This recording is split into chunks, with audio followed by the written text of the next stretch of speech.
Very much, Francesco, for this introduction. And we now move to the second section of the proposal, that is the impact section. And I will start with an example. So the definition of meter is at the base of millions of applications. And these applications could not interoperate without a standard definition of length. So nowadays it's clear for us that the impact that the definition and the standardization of the meter had on our lives. But now move back in the late 1700s, where the first attempts to defining and standardizing the meter were made. Actually, the first attempt was done by French scientists that they wanted to define the meter as 1/10 of a million of the distance between the North Pole and the equator. These scientists went to the French Academy of Science and they asked for funding. And the first question that the Academy asked was, why? Why do we need this? And even if we do this project, who is going to use this definition? And these two questions are exactly the same question that you have to answer to the European Commission in the impact section. We have seen that the excellent part describes what we are going to do in a project, so defining the meter as 1/10 of the distance. The implementation, we will see from Jenny, that describe how we are going to achieve this objective, but the why we should do this and why we should give value to this project is described in the impact section. I want to make a provocative statement. The impact section is the most important section. This because we see that the European fundings are extremely competitive. And even proposal with a score of 14 out of 15 sometimes get not funded.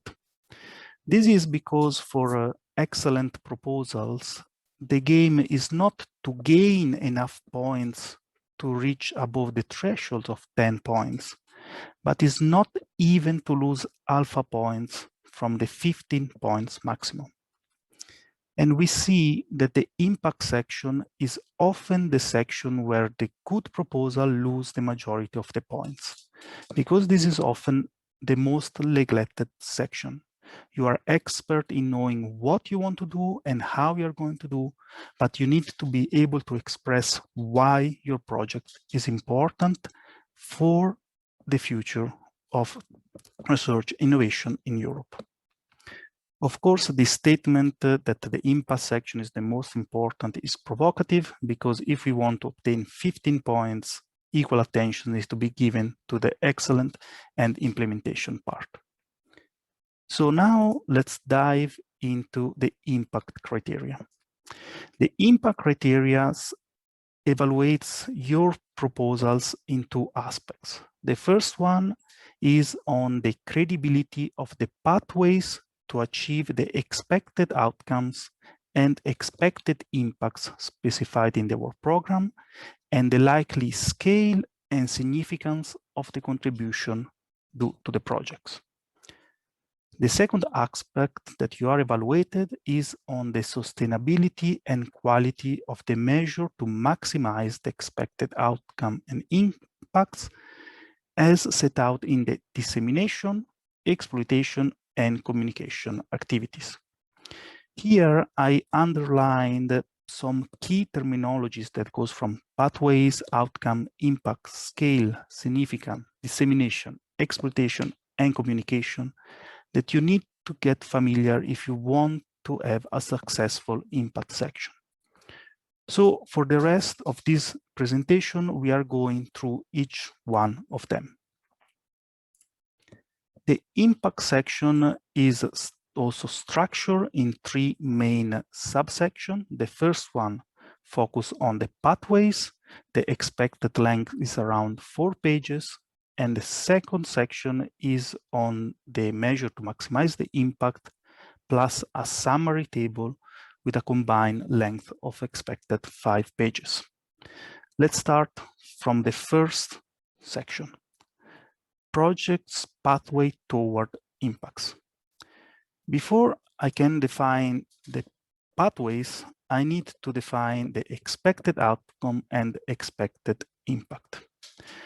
You are required to explain how the project results are expected to contribute to outcomes and impacts. The expected outcomes are very focused goals that the European Commission wants to achieve. These are specified clearly in the topic text. So you have to spend a lot of time reading through this expected outcome in the text where you apply. Instead, the expected impacts are much wider goals that the European Commission wants to achieve. These are also specified not in the topic text, but in the destination.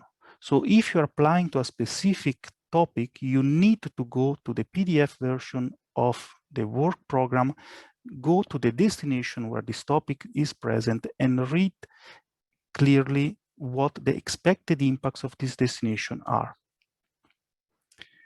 You have always to specify your contribution toward the expected outcome and expected impact, and for each of them, you have to specify what contributions your projects give in 3 specific categories.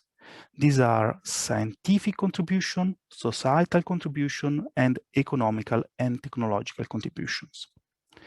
For each of these contributions is also mandatory that you specify who are the target groups. So basically, who is going to benefit from the outcome and impacts of your project. Another key difference between outcome and impact is the horizon. Expected outcome are defined as medium-term goal. That means that you will be able to reach this outcome during or shortly after the end of your project.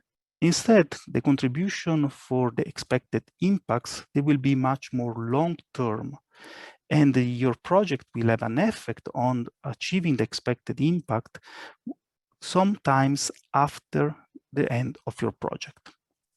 So if you look at your project, there's a start, a duration, meanwhile you will start producing some results, and an end. You are required to describe the pathways that your project will do toward the outcomes that will be after the end of your project and the impacts that will be several years after. So finally, we can define what pathways are. The pathways are the logical steps toward outcomes and impact. Each pathway is a plan for achieving this outcome and impacts that clearly starts with your project results, but it goes way beyond the immediate scope and duration of your project. Beside the pathways, you are also required to describe the barriers. The barriers are factors that are arising not from within your project, but they could limit the achievement that you set out in the pathways toward outcome and impacts. So these barriers, they are not the risk intrinsic of your project, but they come from external factors, and you need to evaluate them.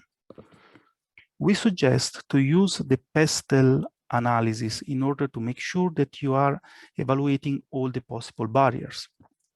So for each pathways, you will look at the political, economical, social, technological, environmental, and legal situation to understand if these could create barriers in achieving your expected outcomes and impacts, and how you propose to mitigate and reduce these barriers. In the definition of the impact criteria, we said that you were requested to describe the scale and significance of your contributions. So let's see what these two are. Scales refer to how widespread the outcome and impacts are likely to be. A typical example is how many people are benefiting from the results of your project. And this clearly links back to the target group that you defined before. Significance instead define how large this benefit for the target groups are likely to be. An example could be how many tons of CO2 have been saved per household. It's important here that when you define the scale and significance, you are as quantitative as possible. So try always to be measurable. It's also crucial that you define your baseline. So your baseline for the assumption that you've been using to estimate the indicators that indicate the scale and significance of your project. Now we move to the second subsection, and is on the measure to maximize the impact. Here, there are three main types of measurements. They are defined as communication, dissemination, and exploitation. I will spend a minute here to make sure that they are clear the difference between the three and how you should use them. Communication focus on the communication of the project itself and also of its results. The goal is to inform about the project, its objective, the expected outcome and impact, and the wider benefit that the project will have on the society. The target group of this type of action is the wider, broader societies. These, of course, include also the possible stakeholders, but it should be open to everyone. Dissemination activities instead focus exclusively on the results of your project. So we'll start after you have the first results. The goal here is to describe and ensure that the results are available for others to use. Target group for this type of action is, for example, the scientific community, industry, and policymaker that will take your results and make use for the society, the economy, technology, and the environment. Exploitation activity focus again on the results, but the goal is different. The goal is to make concrete use of the results of your project. And this is essential in achieving the expected outcome and impacts after the completion of your project. Here, the target group start within the project. So the first people that should exploit the results are the project partners, most likely the startups or the spin-off that will come up from the project, the industrial partners within the project that will bring from the results to the market, finally to the citizens. There's plenty of type of measurements. Here, this table that we will not go through, it shows you the variety of actions that you can do, from a simple newsletter to a standardization to spin-offs. These are all possible possibility to define the measure to maximize the impact. The important things is that you are specific for your project. And this leads me to the last point of my presentation, that is on the recommendation for the impact section.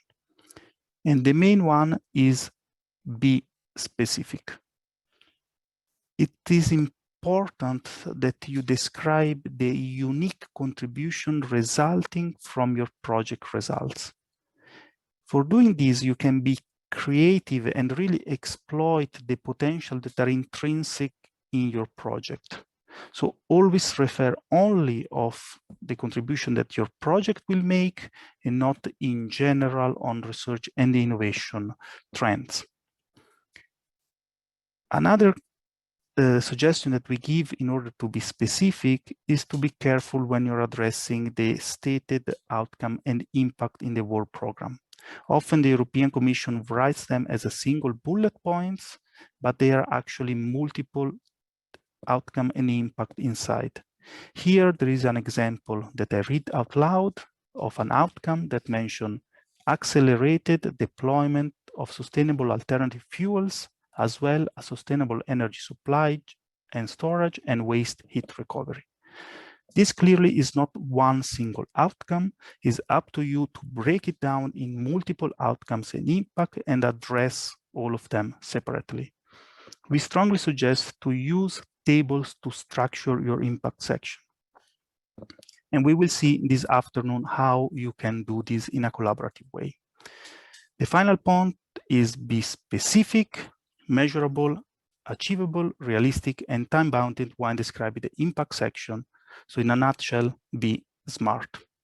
And now I give the screen to Nicole for further suggestion on the impact section.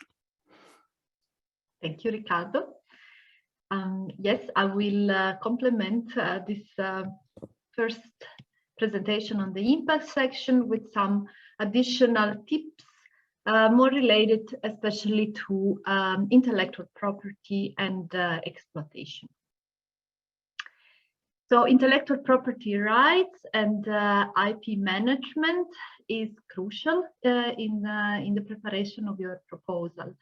And it's important for you to consider these aspects already at the proposal stage and do not wait to consider how to handle your IP only once the project has been granted. What does it mean, intellectual property rights and management? Well, you should ask yourself, how shall results be made accessible to the public? Broader audience, only scientific, nobody? What is the commercialization potential of your project results? And which exploitation channels would you like to use?